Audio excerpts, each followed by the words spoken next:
Cristo, palavra de Deus. Cristo, palavra de Deus. O Senhor esteja convosco. Ele está no meio de nós. Proclamação do Evangelho de Jesus Cristo segundo Marcos. Glória a vós, Senhor. Naquele tempo, o Espírito levou Jesus para o deserto, e ele ficou no deserto durante 40 dias. E aí foi tentado por Satanás. Vivia entre os animais selvagens e os anjos o serviam. Depois que João Batista foi preso, Jesus foi para a Galileia, pregando o Evangelho de Deus e dizendo: o tempo já se completou e o reino de Deus está próximo. Convertei-vos e crede no Evangelho. Palavra da salvação. Glória a vós, Senhor.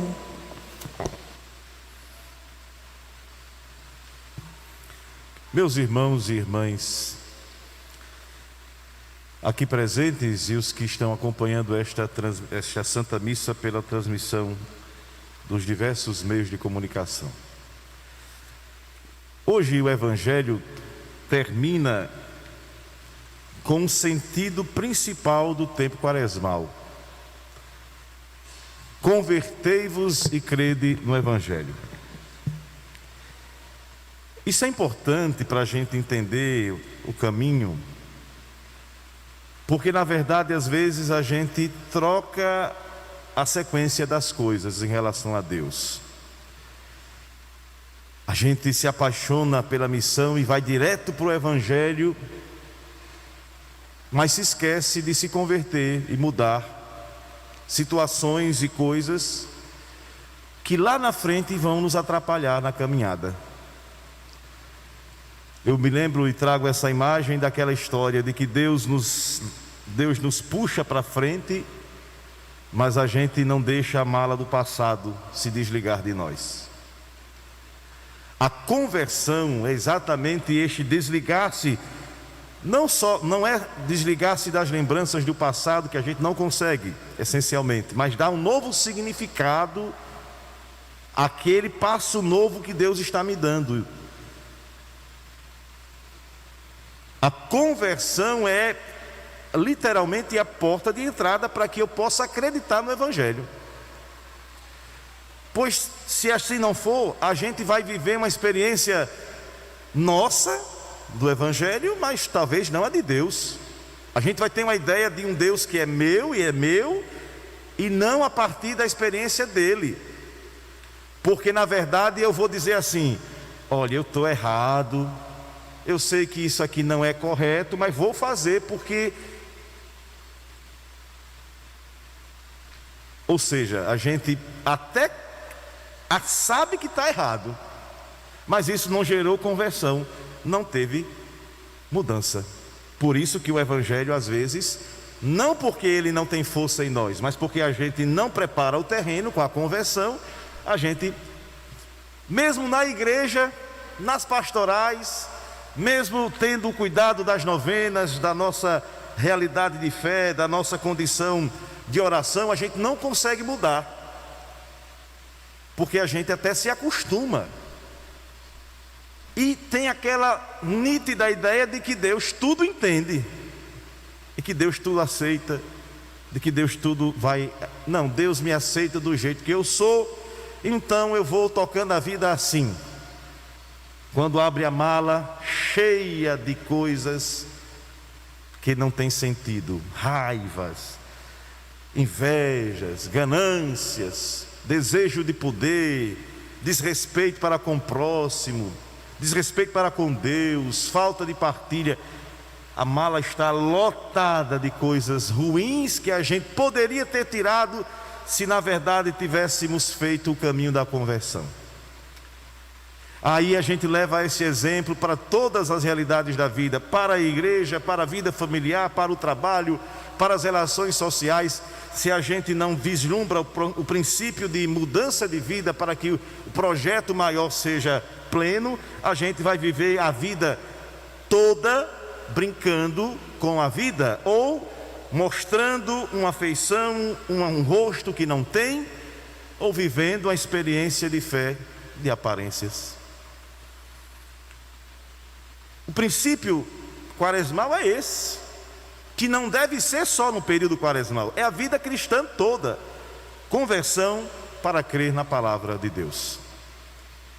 Quando olhamos para esse período agora, por exemplo, do Evangelho, que fala-nos que Jesus foi levado pelo Espírito para o deserto, lá tentado pelo mal, e a gente percebe que as investidas do mal foram superadas pela palavra de Deus, a gente pode pensar assim: todas as investidas do mal que me fazem, se eu vivo o processo de conversão e creio no Evangelho, serão todas elas vencidas pela palavra de Deus. Mas a gente às vezes se perde no caminho e começa a querer revidar as coisas com as nossas palavras. Eu tiro por mim que às vezes caio nisso também. É alguém falando e a gente refutando, é a gente querendo brigar, é a gente querendo falar mais alto, é a gente querendo enfrentar, é a gente querendo ser. E onde está a palavra que dará o sentido maior? Eu sei até onde está, padre, mas eu tenho dificuldade. O mal não se põe de pé diante da palavra de Deus. O mal não se consegue manter-se de pé diante do bem de Deus. Talvez a gente pense que o mal esteja fazendo parte da nossa vida, porque, quem sabe, estamos rezando pouco, estamos buscando pouco a Deus, estamos dando pouco espaço a Deus em nossa casa, estamos falando de tudo e de todos, menos de Deus. Os meios de comunicação que estão entrando lá em casa podem ser meios de comunicação que tratam de tudo menos de Deus. Se alguém que vive permanentemente na atenção a Deus passa por dificuldades, imagine quem está à mercê de todas as realidades do mundo. Qual foi a última vez que você, pai e mãe, conversou sobre Deus com seu filho, mas sem querer passar a lição de moral, sem querer dizer que estava errado, mas chamando para conversar e dizer: meu filho, vamos aqui, está tudo bem, vamos ouvir a palavra de Deus, o que é que você entendeu? Às vezes os pais e mães querem conversar com os filhos e querem impor em vez de dialogar. Por mais que a autoridade de pai e mãe é claramente superior à de filho e filha, mas a autoridade maior nós já sabemos, como Deus já falou em Jesus, a autoridade é serviço e não poder somente. Quando foi que nós, filhos, falamos com os nossos pais, talvez tratando de alguma relação de oração? Quando foi que as nossas famílias se reuniram para rezar, para agradecer a Deus o dom da vida? Quando foi que os irmãos, aqueles que estão de certa forma desunidos, os primos, os tios que não se falam, quando foi que fizeram uma única ação para se aproximar? Será que a nossa consciência não nos pesa diante desse tempo quaresmal?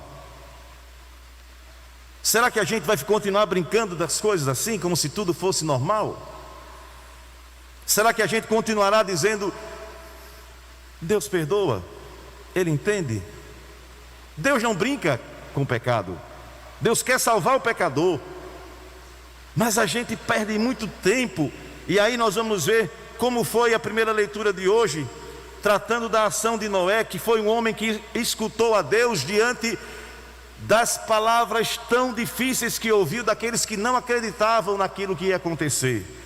Noé foi esnobado, foi excluído, foi humilhado, porque acreditou na palavra de Deus, porque acreditou na promessa de Deus. Ele foi humilhado porque se manteve perseverante quando todos ao seu redor diziam: é um louco, quem já viu uma coisa dessa? Hoje passamos por loucos. Quem acredita na palavra de Deus passa por louco. Quem faz o bem se passa por louco, porque infelizmente o mal está aí para tentar destruir o que é promessa de Deus, e a gente não consegue perceber isso. A perseverança de Noé deu a capacidade da recuperação da humanidade, da conversão, da mudança. Assim como a carta de São Pedro hoje nos diz, fazendo essa ligação da primeira leitura, a presença permanente da vontade de Deus em Cristo fez com que a sua morte não fosse o fim, mas o início de tudo. Quando a gente permanece na perseverança da fé, o mal bate à nossa porta, as pessoas nos submetem às questões mais difíceis, mas a gente não cai, porque quem nos sustenta é Deus. Mas alguém que vive à mercê de tudo fica fraco, a raiz não se sustenta à primeira ventania. É só alguém dizer que você é alguma coisa que você cai, porque não tem sustentação. Mas padre, eu estou rezando tanto, mas talvez você está rezando e colocando, eu vou falar assim, fertilizante errado na sua raiz. Porque a oração não é somente aquilo que eu digo, mas é o que eu escuto de Deus. E nós temos uma dificuldade muito grande de ouvir Deus, porque nós achamos que igreja, que oração é só para pedir. É muito errado esse caminho. Assim, meus irmãos, no primeiro domingo da Quaresma, o tema deste domingo: convertei-vos e crede no Evangelho. Esta semana, bebendo desta fonte, vamos fazer um exercício todos nós, de colocar num ponto, num papel, algum lugar da nossa lembrança, aquilo que eu preciso melhorar pessoalmente. Não precisa fazer textos enormes. Senhor, eu sei que esse é meu defeito, falta de paciência, falta de caridade. Pronto, eu quero rezar essa Quaresma em cima disso, para que eu possa melhorar, para que eu possa viver a experiência da conversão, para que o teu Evangelho, a tua palavra, faça a obra em minha vida. Assim sendo, e bebendo desta fonte, vamos também vivenciar esse tempo quaresmal com a experiência da campanha da fraternidade. Disse no domingo passado e disse melhor na quarta-feira: nós não somos obrigados a sermos iguais àqueles que hoje estão na campanha da fraternidade, as igrejas cristãs que estão. Nós devemos respeitar, dialogar, principalmente quando o tema nos une. E eu disse também naquele dia o cuidado que nós devemos ter para que as divergências não sejam destrutivas, mas construtivas. Evitar o que nos desune, valorizar o que nos une, é a preferência de uma realidade de diálogo. Se temos a condição de dialogar com outras igrejas cristãs, isso não deve ser problema para nós. Afinal de contas, quem é que não tem aqui, por exemplo, alguém de outra religião cristã? Eu tenho 2 irmãos evangélicos. Vou brigar com eles por isso? Vou enfrentá-los por isso? Vou ficar inimigo deles por isso? Jamais. Nós dialogamos. No que nos une, estamos juntos. Doutrinalmente, nos separamos, porque temos caminhos diferentes. É assim a vida. Quando a gente chega com a verdade pronta, nem sempre pode ser de Deus, às vezes pode ser a nossa. Então, vamos dialogar, vamos respeitar, vamos, ao invés de condenar o outro, tentar ver qual é o caminho de salvá-lo, porque isto está muito presente. O dedo que aponta o erro do outro pode não ver as dezenas daqueles que nos apontam.